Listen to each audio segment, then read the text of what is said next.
Hey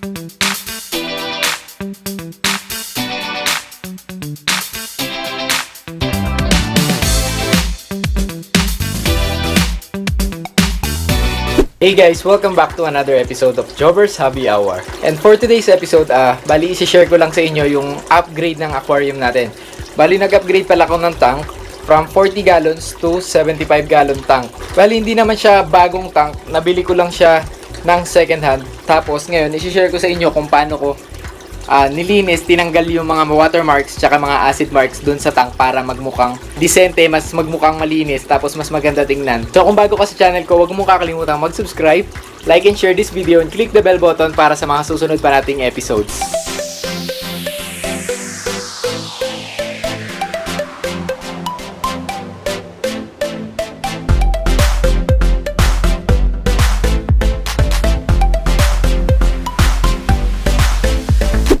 So, ito na yung 75 gallons na nakuha ko kay Sir Randy. So, yan.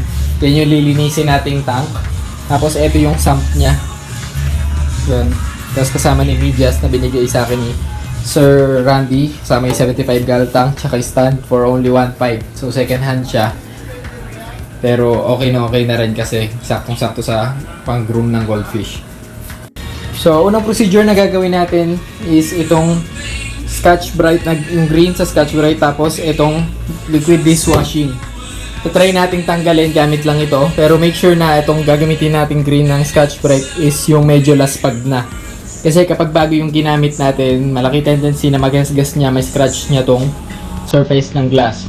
So, yung medyo malambot na yung gagamitin natin.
So, yun guys, natapos na nating kaskasin ng Scotch Brite tong tank. So, na-clear naman siya, nawala yung mga watermarks.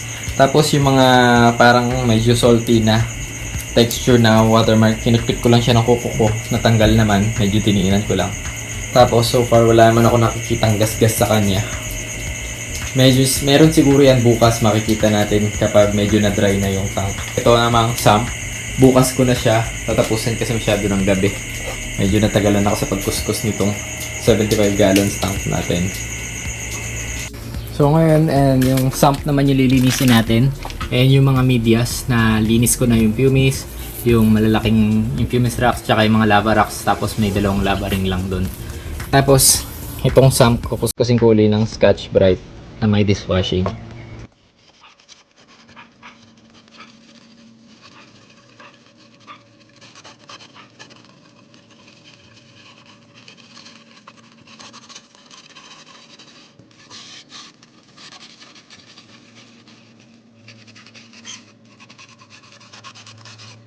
So ayan guys, after ng matinding kuskusan, ito na itsura ng sump natin. Ayan, makinis-kinis na uli. Pero merong mga watermarks tsaka acid marks na hindi na natanggal. So syempre second hand lang naman siya, pero maganda na yung kinalabasan. Ito na yung dry result nung nilinis nating tank. So ayan, may makita pa rin na, may mga visible pa rin na acid tsaka watermarks. So saka ako nalilinisin ng todo yan. Pero malaki na improvement niya kumpara sa unang beses ko siyang nakuha. Kasi ito yung sump. Yan, mas malinaw siya kumpara dito sa tank. Mas marami tayo natanggal na watermarks. Ngayon lalagyan ko ng background. Ito yung ginamit ko sa show. Gift wrapping lang to, wala tayo ng sticker, tapos hindi rin ako gagamit ng acrylic. So ayan, ito na lang muna yung gagamitin ko, itong blue na gift wrapping para sa background.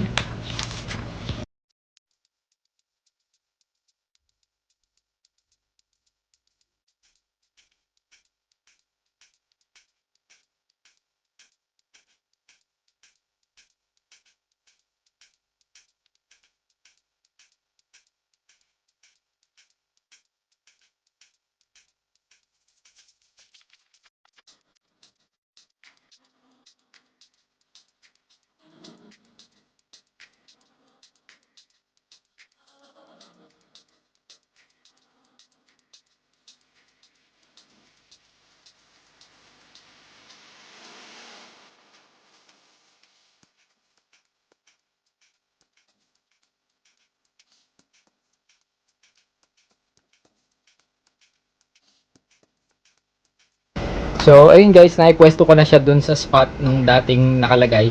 Kung saan dati nakalagay yung 40 gallons tank natin. So, ayan siya. Nilalagyan ko na ng tubig yung sump, pero wala pa yung mga medyas, wala pa yung pump, wala pa rin yung ano. Basta lalagyan ko lang muna ng tubig kasi pinantay ko pa lang yung stand. So, titingnan ko yung tubig kung pantay nga ba talaga yung pagkakalagay ko para iwas basag or disgrasya sa tank natin. So, kung makikita nyo, merong mga madidilaw na areas doon sa loob ng tank natin, sa ilalim ng tank natin. Bali na sa pinakailalim talaga siya ng salamin, kaya hindi ko na kinuskos kasi pag lulumutin ko rin naman to hindi ko rin naman masyadong nililinis yung bottom ng tank ko. Ang mahalaga sa akin ay itong harap, yung viewing, tapos yung mga gilid, yun lang naman. So, kasi itong mga maputi na to, hindi ko na rin siya nalinis. Ang kailangan ko lang naman talaga mag-upgrade is yung sa size, hindi naman dun sa kinis o yung quality ng tank natin. Ang mahalaga yung malaking tank para sa growth ng mga goldfish natin. So yun guys, kinabukasan pinupuno ko na yung tubig kasi kahapon half lang yung nilagay ko kasi hindi pa ako sure kung stable na by stand na ilagay ko. So para iwas disgrasya, tinry ko muna yung kalahati and then yung susubukan kong punuin, then sana wala namang maging masamang mangyari. Ayan yung setup natin. Andiyan na rin yung mga goldfish, nilipat ko na sila kahapon.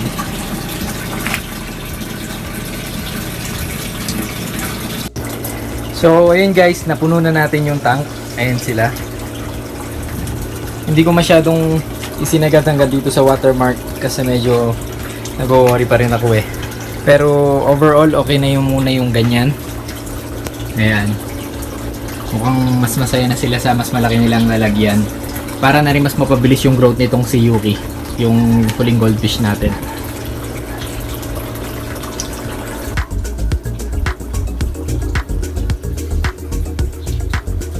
Bago tayo mag-end ng video natin, shoutout muna dito sa mga tao na to na patuloy na sumusuporta, patuloy na nanonood at naniniwala at nakakonekta sa YouTube channel natin.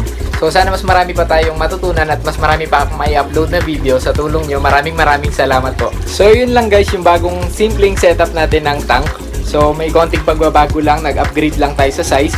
Pero yung itsura hindi naman mahalaga sa akin yun. Ang mahalaga yung makakatulong sa isda natin na mag-grow, na gumanda. Tapos sana may napulot kayo kahit konting idea. And huwag nyo na rin kakalimutang i-like yung video na to at i-share nyo na rin. And see you on my next vlog.